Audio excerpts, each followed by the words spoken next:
राम लक्ष्मण और मैया जानकी जी वन के लिए प्रस्थान किए तो पहला रात्रि विश्राम तामसा के किनारे किए और दूसरा रात्रि विश्राम श्रृंगबेरपुर गंगा जी के किनारे किए। और जब भोर हुआ तब श्री रघुनाथ जी गंगा उस पार जाने के लिए केवट से नाव मांग रहे हैं। अब देखिए मैया, बड़े ही आश्चर्य की बात है कि जो प्रभु सारे संसार को देता है, सारा संसार जिनसे मांगता है कि दाता एक राम भिखारी सारी दुनिया, आज ऐसे दाता राम जी गंगा उस पार जाने के लिए केवट से नाव मांग रहे हैं कि मांगी नाव न केवट आना, कहाँ ही तुम्हार मरम मैं जाना। केवट ने कहा कि प्रभु मैं नैया लेकर नहीं आऊंगा। बोले क्यों? क्योंकि मैं तो आपका मरम जान रहा हूं। अब देखिए भैया, इतना सुनते ही यह कथा कौन सुना रहा है? बाबा भोलेनाथ मैया पार्वती जी को। अब पार्वती जी ने कहा प्रभु मेरे एक बात समझ में नहीं आई। बोले वह क्या? तो मैया पार्वती जी ने कहा स्वामी, जिस प्रभु का मरम ब्रह्मा विष्णु और स्वयं आप नहीं जान पाए कि जग पेखन तुम देख निहारे, विधिहारी शंभु नचावन निहारे, और त्यों न जाने मर्म तुम्हारा। मैया ने कहा स्वामी, जिस प्रभु का मरम ब्रह्मा विष्णु महेश नहीं जान पाए, जिस प्रभु का मरम महाराज दशरथ जी भी नहीं जान पाए कि दशरथ मरम जान नहीं पाए, जेर सिंह सनह बेले आए।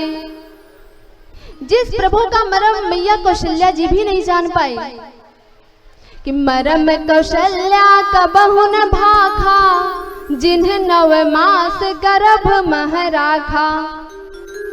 जिन प्रभु का मरम सभी माताएं भी नहीं जान पाई, जो कि बारी बारी से प्रभु को खिलाती रहती हैं कि मरम न जान सकहि महतारी, रही खिलावत बारी बारी। जिन प्रभु का मरम हमेशा साथ में रहने वाले भैया लक्ष्मण जी भी नहीं जान पाए कि लक्ष्मण हो यह मरम न जाना, जो कछु चरित रचा भगवाना। जिन प्रभु का मरम सभी अयोध्या वासी भी नहीं जान पाए कि छन महु सब ही मिले भगवाना, उमा मरम यह काहू न जाना। जिन प्रभु का मरम जनकपुर वासी भी नहीं जान पाए कि निज निज रुख राम ही सब देखा, कौन जान कछु मरम बिसेखा। मैया पार्वती जी ने कहा स्वामी, जब प्रभु का मरम कोई नहीं जान पाया, उसी प्रभु का मरम एक नाव चलाने वाला केवट कैसे जान गया, जो कि कह रहा है कि कहाँ ही तुम्हारा मरम मैं जाना। तो आखिर केवट प्रभु का मरम जाना तो कैसे जाना? तो बाबा भोलेनाथ ने कहा कि सोई जान ही जेहि देहु जनाई, सोई जाना हो देहु जनाई, जानत तुम्हें तुम्हें होई जाई, जानत तुम्हें होई जाई। सोई जान जेहि देहु जनाई, जानई देहु देहि जनाई, सोई जान ही जेहि देहु जनाई, सोई जानई देहु देहि जनाई।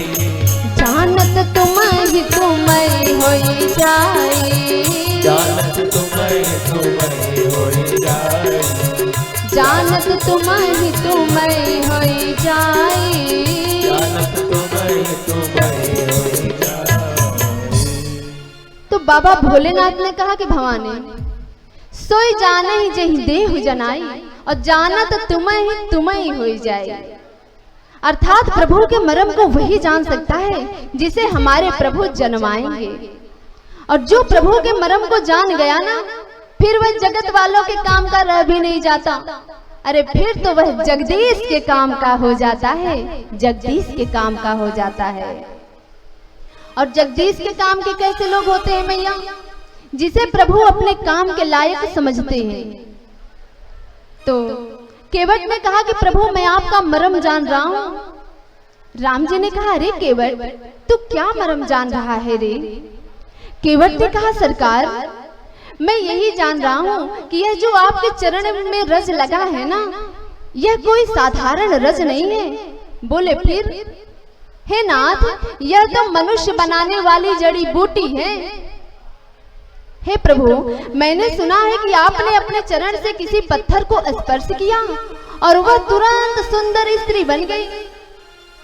सुहेनाथ, पत्थर को स्त्री बनने में समय लगा होगा, लेकिन हमारी नैया तो प्रभु लकड़ी की है, वो भी दिन रात पानी में रहते रहते और भी अधिक कोमल हो गई है।